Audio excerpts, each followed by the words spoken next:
Okay,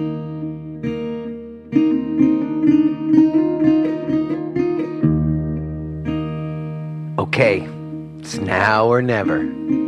This is Jay Brown Yoga Talks podcast. My name is Jay Brown. Welcome to any new listeners. Thanks to my returning friends.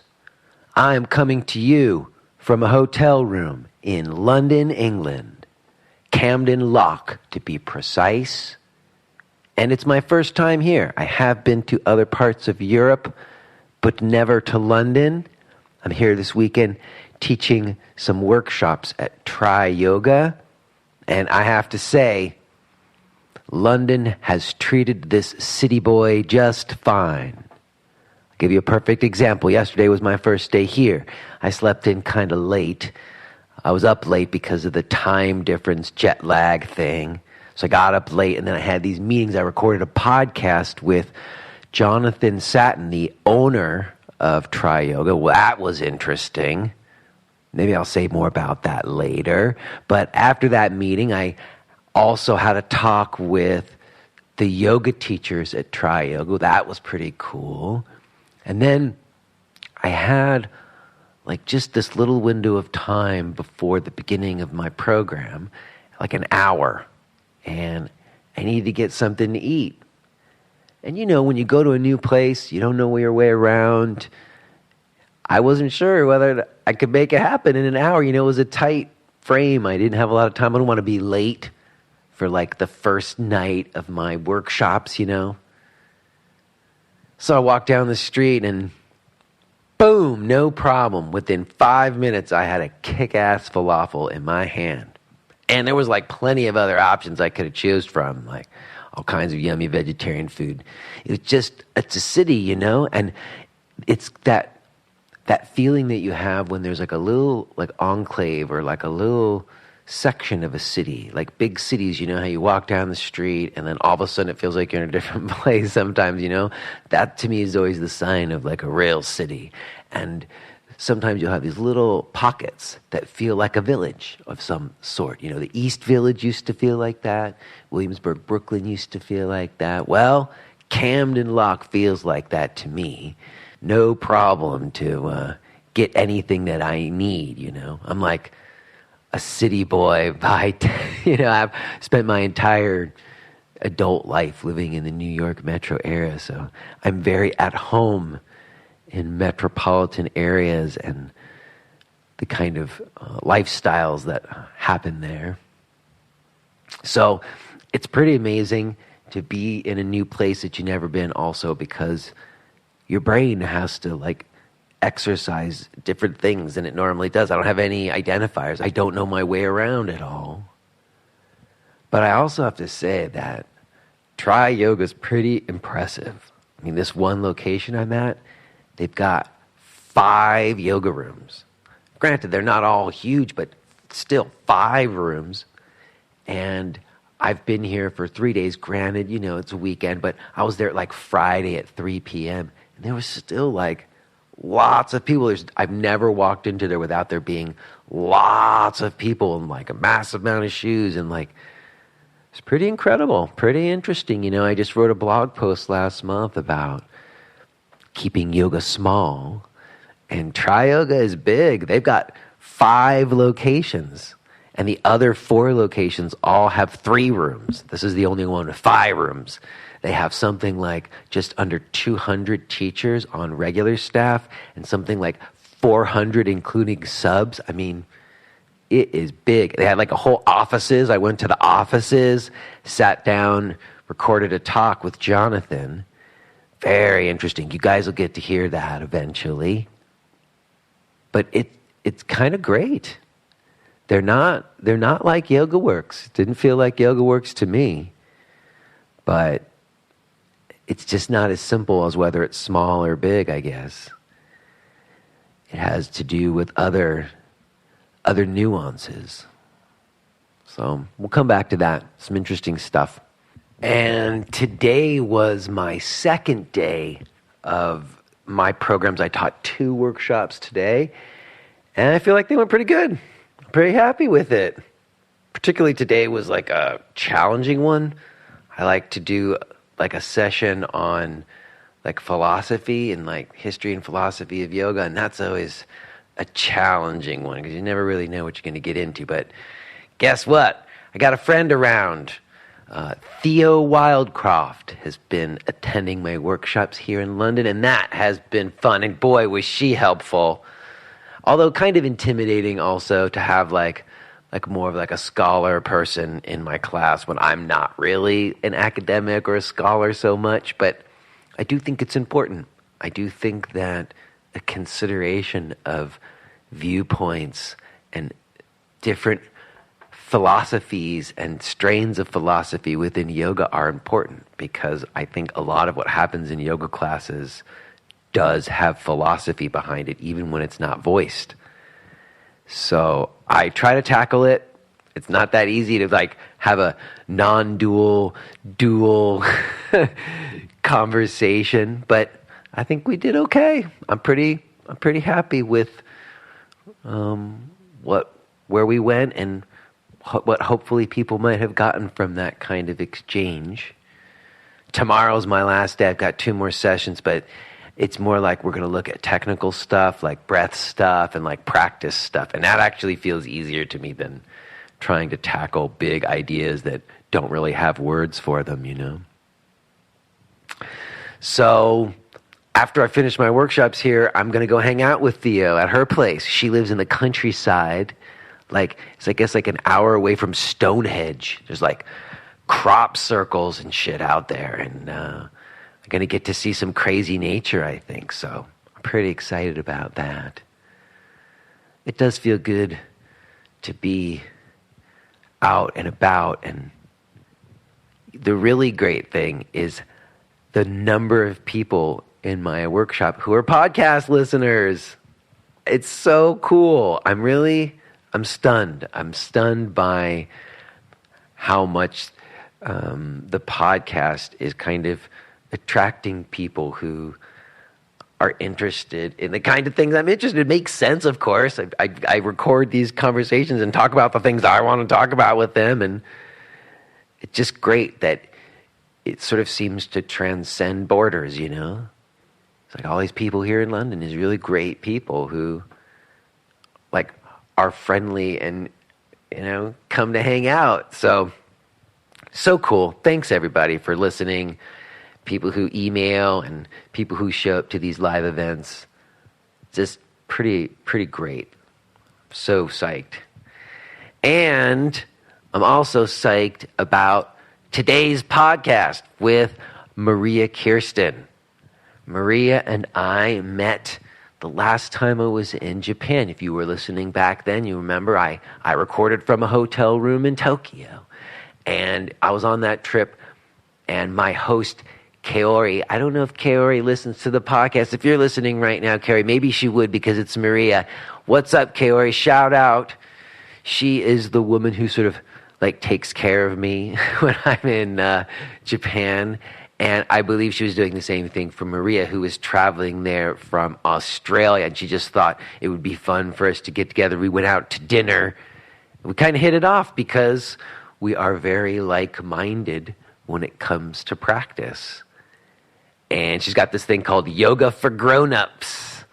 We have an interesting discussion about that, what it means to be a grown-up and what she means by Yoga for Grown-Ups. But we kind of hit it off in Japan, and I was sort of in touch with her, and at some point we made it happen. We had a nice talk, and what I like about it is very closely related to practice, you know, like sensibilities about practice and what we're doing as teachers and why, and I think it's fun. So you guys are going to get to listen to that today. Before I do, let me drop some of my stuff. I am going to be in Armonk, New York, February 3rd. I'm going to be in Chapel Hill, North Carolina, February 16th through 18th. I am doing a 2-weekend long intensive in Easton, Pennsylvania, March 2nd through 4th and 9th through 11th. I am also going to be in Japan again, March 16th through 25th. And I am returning to Falls Church, Virginia at the Yogi Underground, April 27th through 29th.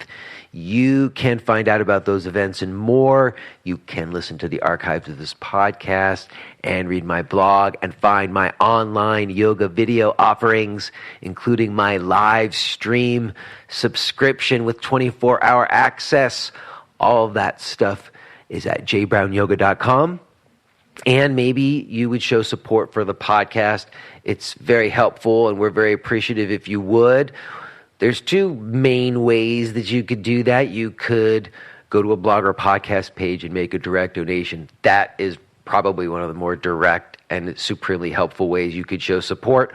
Or you could go to iTunes and write a review and give us some stars and help us in the search. But really, just listening counts. And I am very grateful that you are doing that. Okay, I am going to touch base with you on the other side. And you know what? I'm going to tell you who the 100th episode is. I decided this is the week I'm going to tell you. But you gotta come back. I'm going to tell you on the other side of the talk. I suppose you could fast forward through if you really wanted to. But I don't think you'll need to. I think you're going to enjoy this talk. But on the other side, I am going to reveal. So it should be fun. For now, let's go ahead and get to this. Let's have a listen to my talk with Maria Kirsten.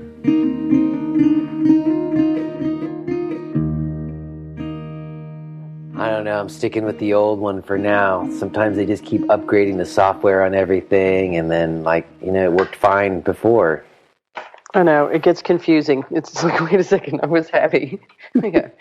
Anyway, well, that's good. This is fun. I'm glad it worked, and it's exciting. I know it is. And, it's also cool because we should acknowledge the other side of that coin, which is pretty incredible that, you're on the other side of the planet and I'm talking to you right now.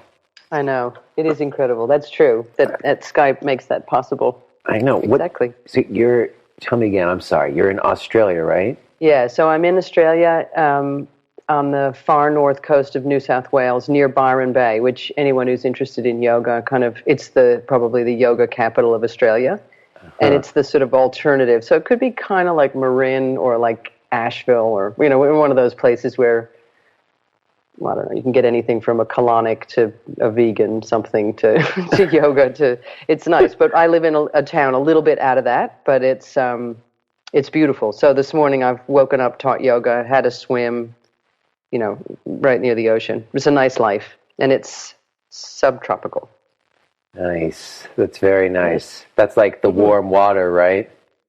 Yeah, well, not too, it was reasonable, but, refreshing, but certainly not freezing cold. Yeah, I swim all year round, so. Well, it's pretty good. And what time of day is it there right now? So it's 11 a.m. for me. Wow. And it's nighttime for me. Yeah. It's funny, and it's summer, so I'm sitting in shorts and a linen shirt kind of thing. It's supposed to snow tonight here, actually. Oh, crazy. Nice. You know what's so wild to me? This moment right before I came on to talk to you, I sat with my wife and two small daughters, and we watched a Charlie Brown Christmas. Oh, I love that one. But you know what? I hadn't watched it in forever. Yeah. And I was kind of shocked by a couple of things. One, by how sort of slow-paced and how little actually happens in it. Yeah. That was life in those days. Yeah, and then also there's all these totally adult messages and humor lines in it, about the commercialization of Christmas and how it's all just a marketing campaign. Yeah, the stuff you missed. Yeah, I was totally blown away, but I just was looking at my wife wow, and then there's these commercials for those new things, the Amazon Alexa box. And the Google, whatever it's called, Nook thing where you just talk to it and it does things. Yeah. And the voice, from the sci-fi movies when I was a kid, they have it now. And that, those commercials in contrast with this Charlie Brown movie, it's just wow, we really are in Black Mirror, I don't know if you ever watched that show, but we're in this dystopian future now. It's weird. But the silver lining in that is that you and I can talk to each other from across the planet. I know. Well, I have older daughters. I have two daughters too, and one's 18 and just was in overseas last year in Europe, and the other one's in London right now. And it's just so nice to get on Skype or FaceTime or something and be able to talk and see her, and if you feel much closer. Whereas when I went overseas traveling as a young woman, my parents were lucky to get a letter every 3 months. I can't even imagine not talking to my kids every 3 months. So, yeah. Well, the other thing that I thought when I was getting ready to talk to you, I looked at I was like, oh, let me check her out online. Of course, you have a pretty small digital footprint. yes. That's probably because you're from the generation before there were digital footprints. Yeah, I have a hard time. I mean, I sort of try and, yes, I'm not a very digital person. But I did find your site, and it says Yoga for Grown-Ups. Yeah. And I thought, oh, isn't that a fun title? And I immediately, like, kind of a little cynical part of me, not cynical, like, sometimes I'm a little bit mischievous.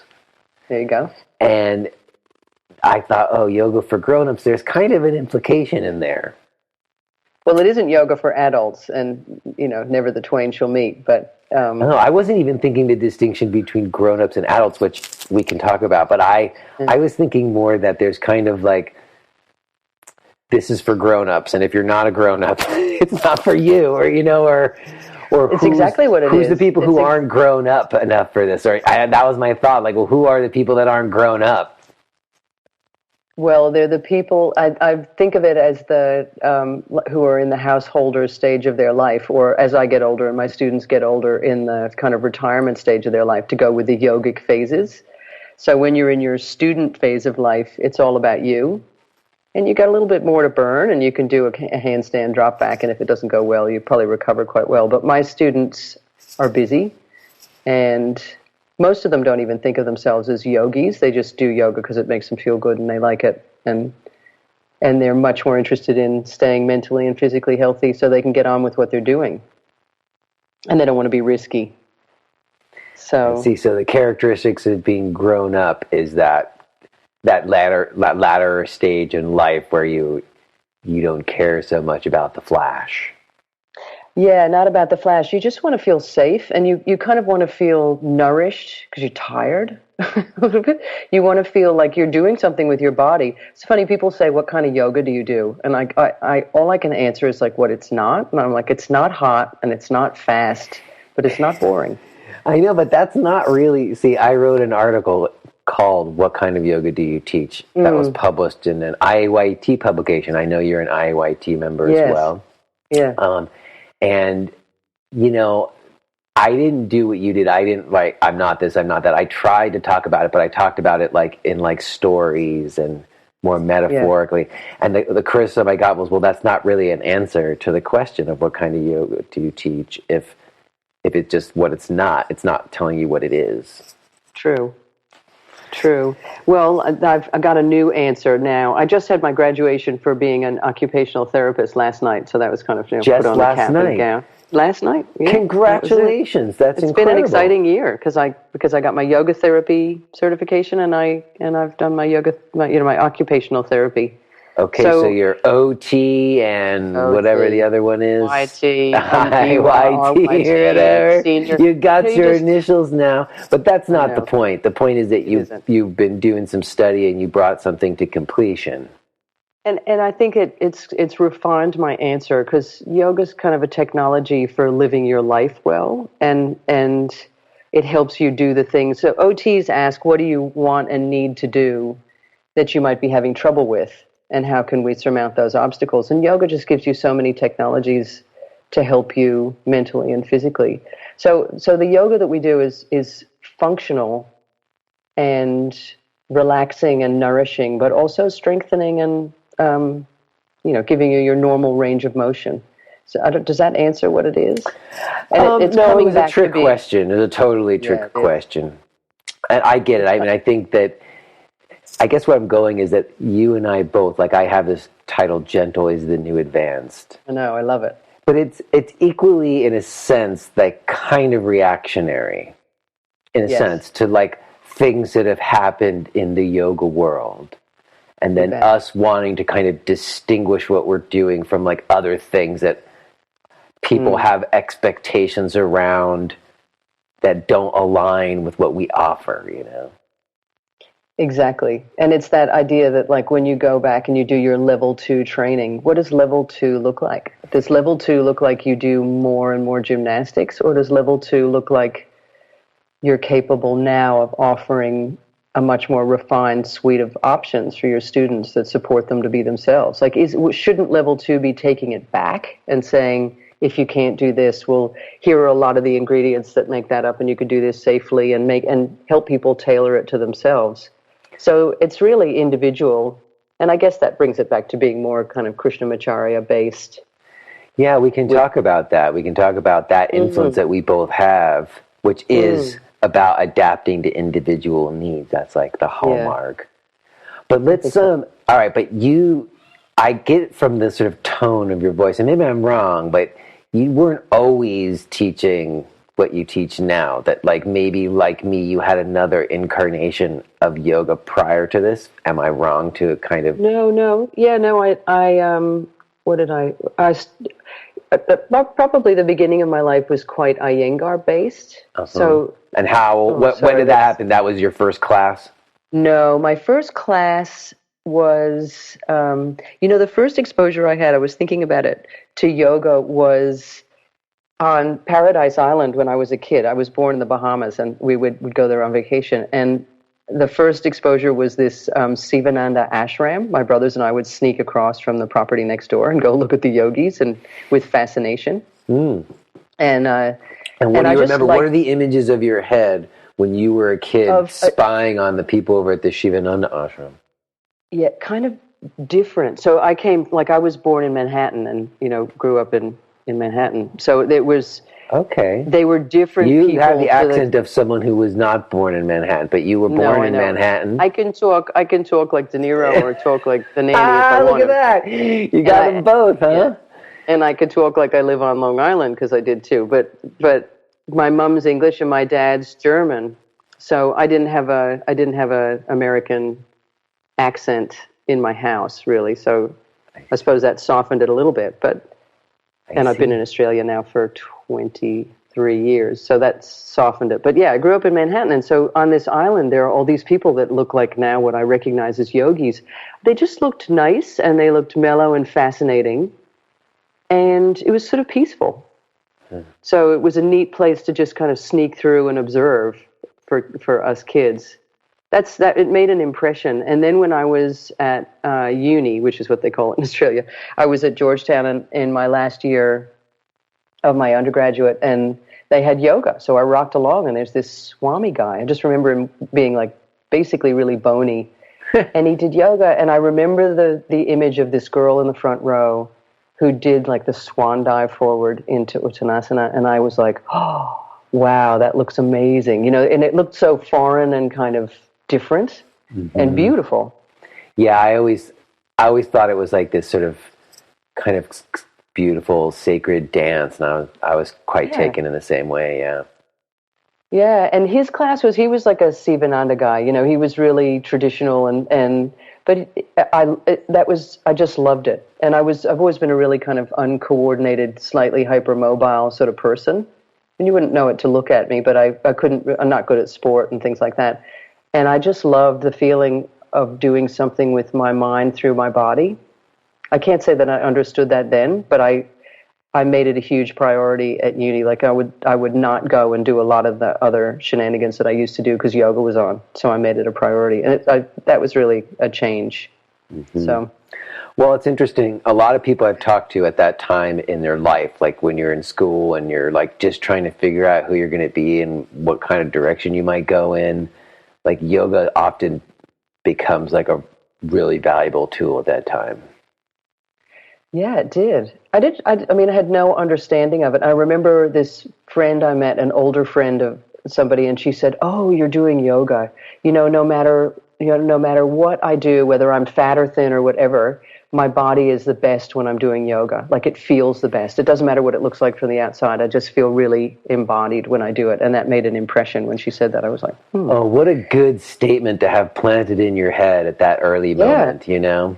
Rather than like an Instagram photo, you know, like that was an early seed. That's we're talking 88 here, so I know, but Instagram. But I'm always interested. Everybody I bring on the podcast, I want to do it like not just as like a formula, but like because to me, those early seeds they shape everything. You know, that woman saying that to you, that like really, even if you went away from it at some point, now that's where you land. You know.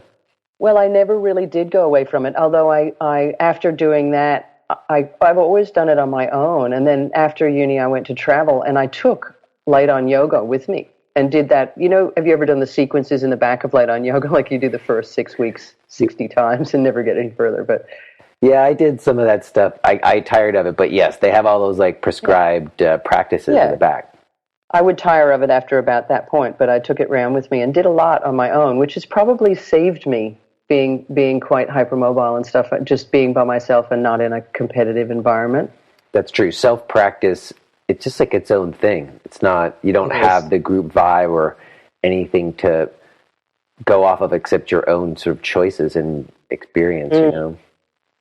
Yeah, and the feeling of it rather than the performance of it. Yeah. Mm-hmm.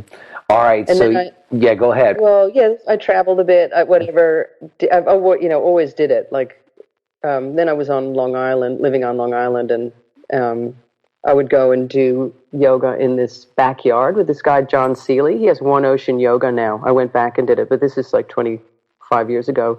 And he was just teaching these ladies in this backyard, which was great.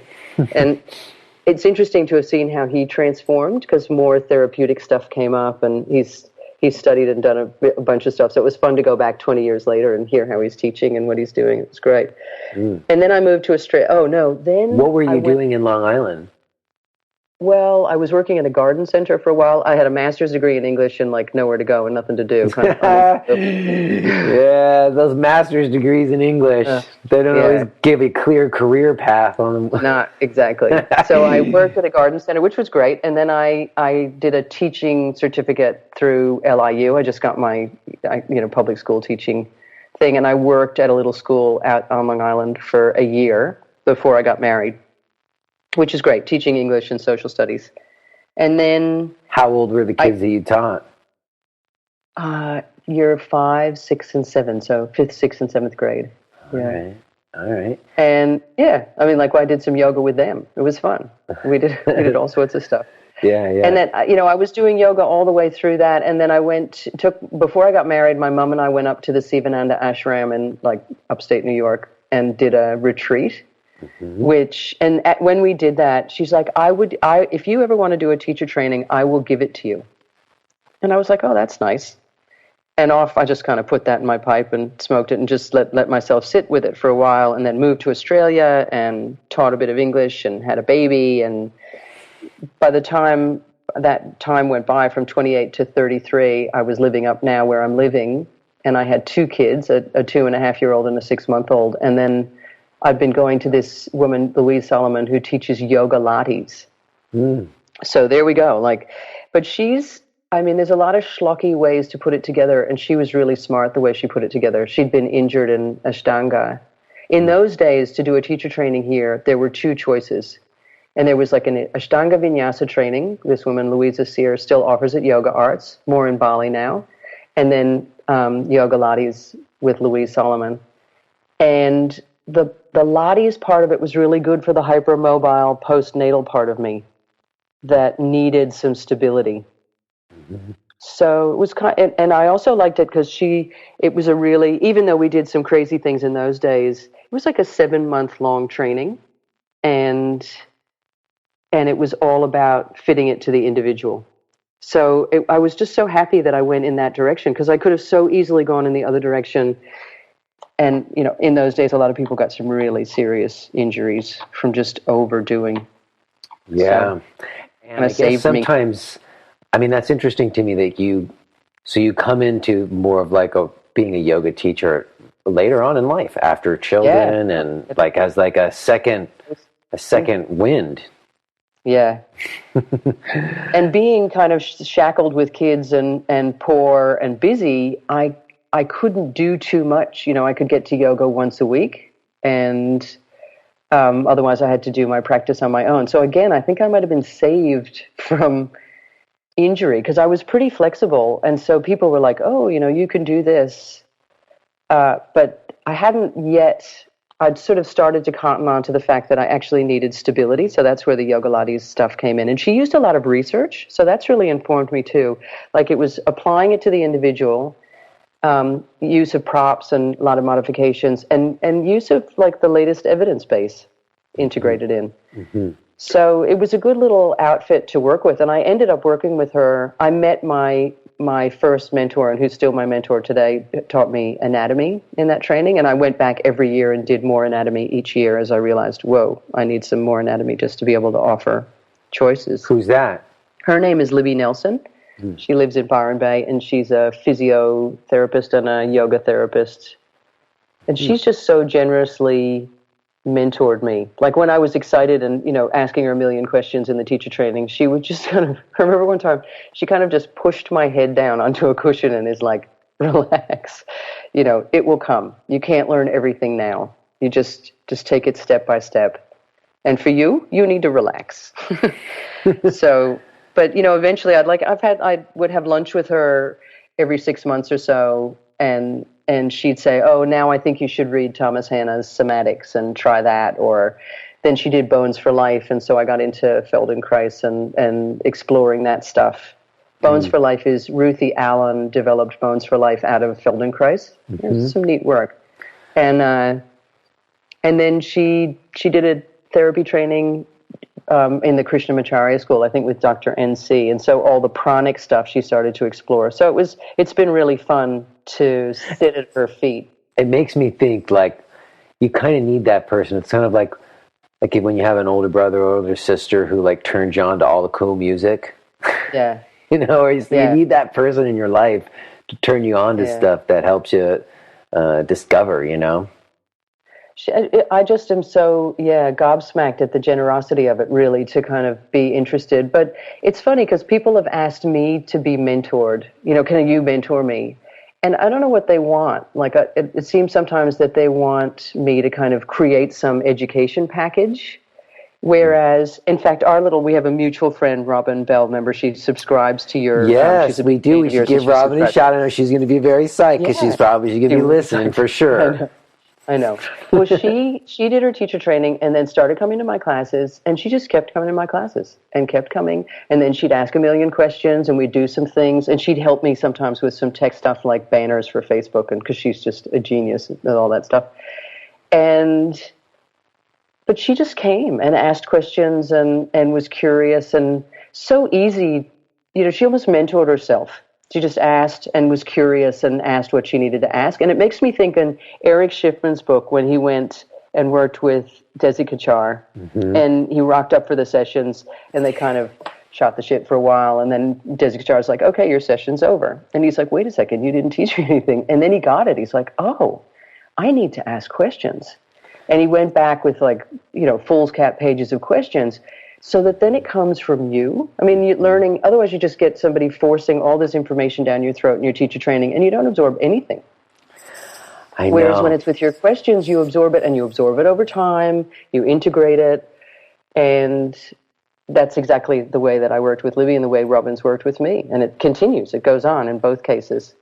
Well, I really appreciate that. I was just trying to write about that this afternoon. It was difficult, but what I was trying to notice is that there's been a change in the last 10 years. I've talked about changes in the yoga world a lot on the podcast, but I had this center and I was all nestled into this bubble, and then now I'm back out in the world of independent yoga teachers and centers, the wild world of yoga again. And I'm just noticing that there just seems to me to be a big difference in terms of the way students come to class and the expectations and where value gets placed. And when you talked about Eric, that's one of my favorite things he's got that video out on YouTube of him talking about it, which is one of my favorite things. it points to me to this idea that I feel like when yoga has its like real power, it kind of comes out of like this deep commitment that someone makes. Yeah. And there's just this difference between like these ragtag like seekers on the ends of their consciousness trying to figure out who they are and like trying to please customers. Yeah. Yeah. This is like, it's like, so there's like this weird mix of like, we're trying to do both. We're trying to like be a service industry and please customers, and they're expecting that, and they have all these images in their head from Instagram, not some wonderful woman telling them that it doesn't matter what their body's like. And so it just seems to me like, I don't know, it's so interesting to me that there's this kind of, what you're describing, this idea of mentorship, and you're like, I don't even know what that person wants, but what they want is just somebody to bounce off of, some like the outside reference, somebody who's got some experience that they can like engage with and ask questions to. Exactly. And I've mentored other people who basically just book me for a private and ask me a million questions. So that also, that's a really, I thought that was a great way to do it. They were like, I just want access to you, and let's do that, which was nice. But I really enjoy the interaction, because that's a one-off, whereas a relationship over time, and also with your students. I mean, you must have had that at the studio, and I've had it. I've now been teaching in the same little town for 17 years. And I've done other things like teacher train and travel and whatever, but it's my favorite thing is teaching my students in my hometown. yeah. And we've developed and grown and learned stuff together, and people have died and people have gotten sick and gotten better, and it's a really holistic kind of on the ground thing, and it feels like you're really making a community and making something meaningful in that interaction. That it feels awesome. Yeah, and like training somebody on how to do what you're describing is the tricky thing. Like people want, like I talk a lot about how it has to be about mentorship, and I think it does. And that's in contrast to like having to come up with some set 200-hour curriculum or something for it. Yeah, well, I never have, for that very reason. So I work at the Byron Yoga Center. I work on a bunch of teacher trainings, but to actually come up with my own and get it approved through Yoga Alliance, I just couldn't do it, because it was so difficult to say, this is the one thing I want to teach you. I like coming in over the top and going, okay, now you've learned all that, and you know the Sanskrit names, and you know what the shapes are, and you know kind of the basics. Now let's work out how to fit it to people. Right. Yeah. Well, it's interesting. I also noticed on your bio that you are like, you've got the triumvirate, your Yoga Alliance, your Yoga Australia, and your IAYT. And I'm curious, like, what sort of differences is there in terms of like Yoga Australia and Yoga Alliance, or does Yoga Alliance still has people everywhere, even in Australia, like they compete? Well, they do, because in the evolution of it, like when I first started, I started teacher training for Yoga Lattes about 4 years after I certified in 2004. I started doing a few little units for her in her teacher training. And at that point, I think there was only Yoga Alliance. And it was sort of how you got insurance and what you did, and you wanted to be international. When you were in Australia, you kind of were looking to the States. There was no yoga journal over here. Everything was kind of looking toward the States. And then Yoga Australia sort of appeared, and I thought, well, you should be what you are in your own country. And now I don't even know why I really register for Yoga Alliance. It's $100 and I just sort of pay it. It seems like the cost of doing business, and I go to Japan and I just keep it current. It doesn't do anything for me. If anybody has a registered training and you teach in it, then they can that's right. But like, so I'm that ERYT 500, whatever that means, in some YASEP thing. I mean, I am. I'm out the wazoo with all this stuff. I know. Well, there's talk, and they're supposed to try to review it, but I'm very skeptical. Because of what we're talking about. Because when it happens, like when the best, I don't know, most, to me, in my view, real yoga happens, it happens in this more like organic, unstructured way where both people decide to be at these spaces at the same time and have practice together for one reason or another. Yeah, like Donna Farhi, she doesn't do courses under anything. She just does her own. I know. Yeah. I know. I've been talking with Donna a lot. She's like such a great person. Well, she had a huge influence on just kind of re-owning the yoga. And again, Eric Schiffman said it, you got to own your own yoga and make it yours. And then I guess she sort of helped me find a way to do that, to feel it. And that incorporated that body-mind centering and that also a bit of the Feldenkrais sort of stuff in there. Well, when did you meet Donna? I met Donna, I must have been teaching, and then there was a workshop I did in Brisbane, and I did about 4 or 5 workshops with her.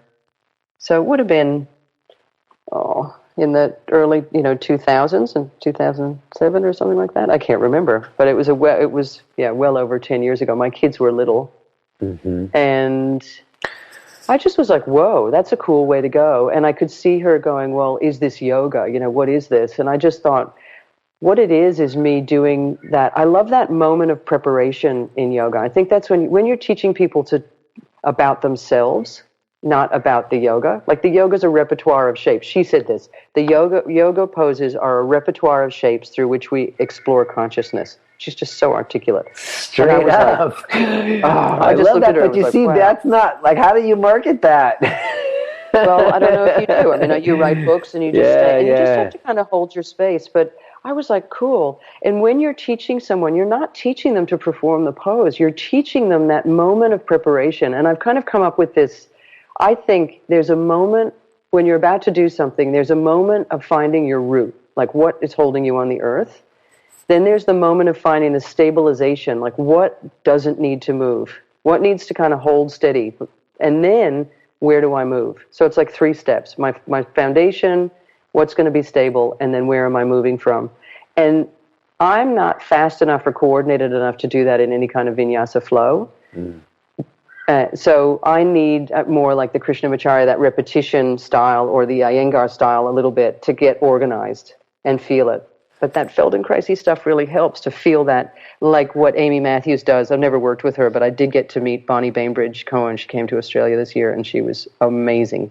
Just that embodiment of your anatomy and that sensing the force through the bones or through your organs. It was just fantastic. I totally know what you're saying. I mean, my experience of coming to some of that, I had some of that like sort of somatic experience kind of thing just in college because I did like this postmodern dance stuff where I did like contact improv and rolled around on the floor. So I had a little bit there. But really for me, it happened sort of seems like similar to you. I got exposed to like the Desikachar Krishnamacharya teachings, and the forms were just so simple, Yeah. And when it was no longer about challenging myself with the form, and it was just doing simple things, there just was like all this room for it to be about other things. And then, like prana. You could call it prana, or you can call it somatic embodiment, or whatever it was. But like having all that room and not trying to go to end ranges and just exploring breath, really, more than anything, led me to a sort of sensibility of like, the challenge has to do with all of these subtle changes. Like even if I do the same poses in the same order every day, it's never really the same. Yeah. And what's changing if the forms aren't, you know what I mean? Like just those other kinds of inquiries into what's happening in you and in your practice. And I always like what you're doing. You're always like pointing it back to like who you are, which I really do think it boils down to that. It's like a precedence for that. Yeah, I love the repetition. I love going in and out with breath. And I love for hypermobile people and for older people, there's no moment of done in that repetition. So when are you done with the pose? If you are hearing this message, then you're listening to the free version of J. Brown Yoga Talks. To hear the rest of our conversation, please subscribe to Podcast Premium at jbrownyoga.com/premium.